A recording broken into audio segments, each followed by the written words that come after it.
बिस्मिल्लाह वस्सलामु अला रसूलिल्लाह। अच्छा, जो दरस नज़ामी के स्टूडेंट्स हैं और जो मुफ्ती कोर्स कर रहे हैं उनके लिए जो मेरा मुताला जो मैंने मुताला किया था, वैसे तो और भी काफ़ी किताबें हैं, लेकिन ये मेरी एक डायरी है जी।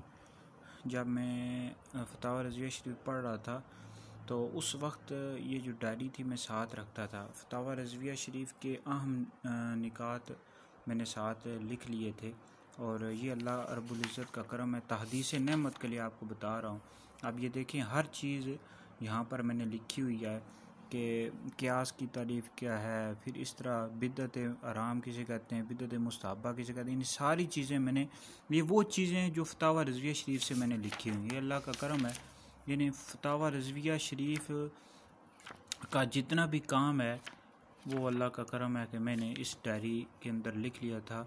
तो कहने का मकसद ये है कि आप लोग भी जब मुताला किया करें खुसूसन फतावा रज़विया शरीफ का या बहार शरीयत का, तो अहम निकात जो होते हैं वो साथ लिख लिया करें। फिर इस तरह आपको बाद में भी ये याद रहेगा और आप बाद में दोहराते रहेंगे तो आपको फ़ायदा होगा।